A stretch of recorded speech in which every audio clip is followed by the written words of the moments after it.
Hello everyone, কেমন আছো তোমরা সবাই? মিষ্টিস ব্লগের নতুন একটা ভিডিওতে তোমাদের সবাইকে স্বাগত জানাচ্ছি।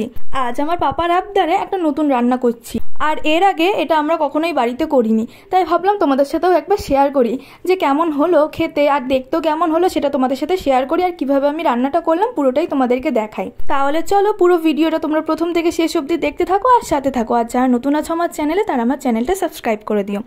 প্রথমেই আমার মা কিছু বিনস, গাজর আর ক্যাপসিকাম কেটে দিয়েছে, আর তারপরে আমি একটা বাটির মধ্যে কিছু চারমগজ, পোস্ত আর কিশমিশ ভিজিয়ে রেখে দিলাম জল দিয়ে।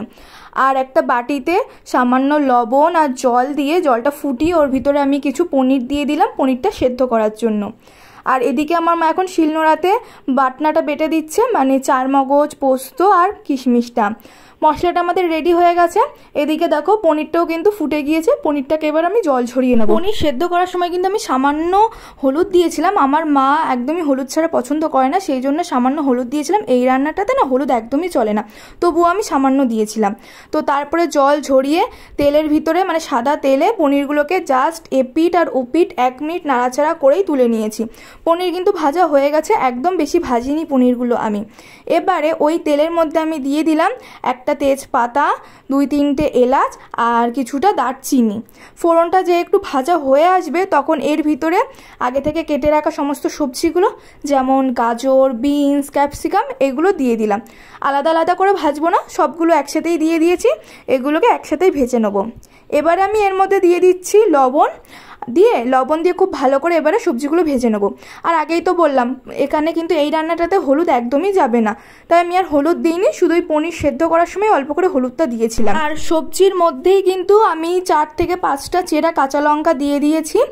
আর এবারে আমি এর মধ্যে দিয়ে দিলাম বেটে রাখা মশলাটা, মানে ওই যে চারমগজ, পোস্ত আর কিশমিশ বাটাটা দিয়ে এবারে আমি জল দিয়ে দিলাম। আর দিয়ে দিয়েছি এর ভিতরে চিনি দিয়ে এবারে সবজিগুলোর সাথে মশলাটাও একবারে কিন্তু কষানো হয়ে যাবে, মানে সবজিটাও ভাজা হবে আর এদিকে কিন্তু মশলাটাও আমাদের কষানো হয়ে যাবে। তো এবারে মশলাটা দিয়ে খুব ভালো করে 5 থেকে 7 মিনিট কি তারও বেশি 10 মিনিট ধরে আমি কিন্তু একদম লো ফ্লেমে আস্তে আস্তে ধীরে ধীরে এটাকে ভেজে নেব। তো দেখো প্রায় ভাজা ভাজা হয়ে গেছে।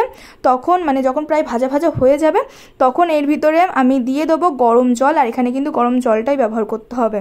তো আমি এখানে একবারে যতটুকু জল লাগবে ততটুকু একবারেই দিয়ে দেবো, বারবার জল দেব না। তো জল দিয়ে ভালোভাবে সবজিটা নাড়াচাড়া করে নিয়ে যখন সবজিটা মানে ঝোলটা ফুটে আসবে তখন এর মধ্যে দিয়ে দেবো ভেজে রাখা পনিরগুলো। আচ্ছা, তোমরা কিন্তু পনিরটা নাও ভাজতে পারো, নাও সিদ্ধ করতে পারো, কাঁচাও দিয়ে দিতে পারো। তবে আমরা সিদ্ধ করে নিয়েছিলাম, তার কারণ পনিরটা দিয়ে না হালকা টকটক গন্ধ বেরোয় বা টকটক লাগে, ওই জন্য আমরা সবসময় পনিরটাকে একটু সেদ্ধ করে নিই। তো সেদ্ধ করে একটু হালকা ভেজেও নিয়েছিলাম। তো পনির দিয়ে ভালো করে নেড়ে চেড়ে এবারে ঢাকনা দিয়ে দিয়েছি, ওটা ভালোভাবে ফুটতে থাকুক। আর এদিকে আমি একটা বাটির ভিতরে কিছুটা আটা গুলিয়ে নিয়েছি জল দিয়ে। তো এবারে ঢাকনা খুলে যখন দেখবো সবজিগুলো প্রায় সিদ্ধ হয়ে গেছে, আর নুন মিষ্টিটা এটা একটু দেখে নেবো। ঝালটা এখানে বেশি হবে না, একদম সামান্য ঝাল, মানে এটা মিষ্টি মিষ্টি হবে। তো যখন দেখবো পুরো সিদ্ধ হয়ে গেছে সবজিগুলো, রান্নাটা প্রায় হয়ে গেছে, নামাবো, ঠিক তার আগ দিয়ে এখানে আটা গোলা জলটা দিয়ে দেবো, দিয়ে ভালো করে নেড়ে চেড়ে নেবো। নিয়ে কিছুক্ষণ পরে মানে 4 থেকে 5 মিনিট পরেই নামিয়ে নেবো।